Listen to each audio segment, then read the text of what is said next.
5 Fun Facts about GTA. When you think about the most popular and lucrative video game franchises in history, there's a good chance that Grand Theft Auto is one of the first, if not the very first game at the top of that list. Since its launch in 1997 on the PlayStation and PC, the series has been consistently acclaimed mainstay of the medium, and with GTA 5 marking an all-time commercial high for the series, it's clear that the bubble isn't gonna burst anytime soon. After 7 core games and countless spin-offs, it's safe to say there are plenty of amusing developmental stories, hidden Easter eggs, and impressively mind-blowing feats worth noting. From the most insane speedruns imaginable to sequences cut from the games entirely, the hidden origins of various characters, and sly references to other video game franchises, this series has provided plenty for fans to keep their eyes peeled over the years, with just some documented in this video.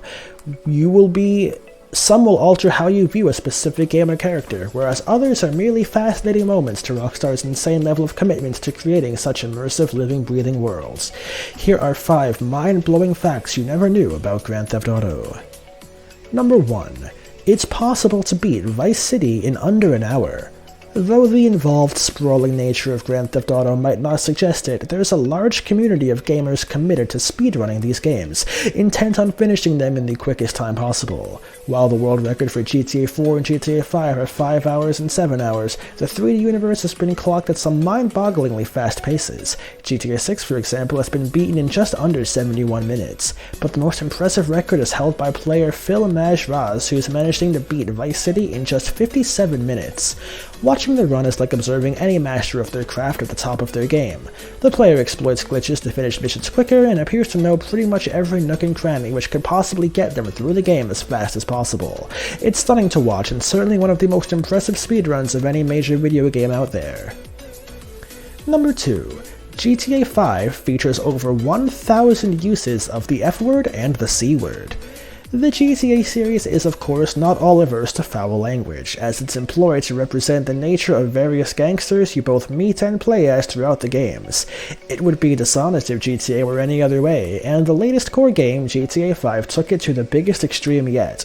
Factor in lesser swear words and the countless racial epithets used by the Lamar and Franklin characters, and the sky is the limit. Number 3. There are only 2 children in the entire series. One of the most conspicuous absences of GTA is the lack of children. You won't see any as you embark on your killing sprees throughout Liberty City or Los Santos, even though they should be a natural part of life in any real city. Though the beta version of GTA 3 did include children, they were eventually removed considering the immense controversy that would have emerged had they been included, with right-wing media outlets no doubt denouncing it as a child-killing simulator.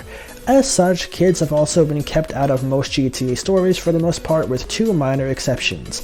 The first character is Mary Beth Williams, a baby in Vice City stories who ends up with both her parents killed, and secondly is GTA 4's Jill Von Krassenberg, a 13-year-old. Paris Hilton-like heirs whose sexual escapades are no doubt a satire of how children in the media spotlight grow up too fast. Aside from them, kids are definitely kept at arm's length from the very adult shenanigans taking place in these games. Number 4. Franklin was supposed to die in GTA 5 and be replaced by Lamar. Once GTA 5 was released, it didn't take hackers long to dig into the game's code and uncover a number of features removed from the final product. One such revelation was that in the original final mission, if the player picked the canon ending, which is C, Death Wish, Franklin was supposed to die, causing his place on the character wheel to be filled by Lamar for the remainder of the player's time with the game. This was of course scrapped, but a significant amount of unused dialogue and animations for Lamar remain in the game code. As happy as everybody is that Franklin survived the game's true ending, it also would have been pretty awesome to make one of GTA's most entertaining supportive characters playable. Even though it was binned, it's a shame Rockstar haven't included some DLC that makes use of the assets that they created. And number 5. Nico was based on the henchman from Behind Enemy Lines. The GTA series has always drawn extensively from the world of film and general pop culture. Just look at how Vice City was essentially one long, or not so long if you're speedrunning it, homage to Brian De Palma's Scarface. If you think GTA 4's protagonist Niko Bellic was an entirely original creation, however, think again, because Niko was in fact influenced by Vladimir Mashkov's henchman character Sasha from the 2001 Owen Wilson action flick Behind Enemy Lines. So prominent was the influence that Mashkov was even offered to voice Niko, but turned it down down because at the time he didn't take GTA seriously. Either way, this little tidbit is pretty much the only reason anybody will remember the thoroughly mediocre film. That's all the time we have for today. What did you think of this list? Let us know in the comments below, and don't forget to like and subscribe so that you never miss out on any of our future uploads. We'll see you guys in the next video.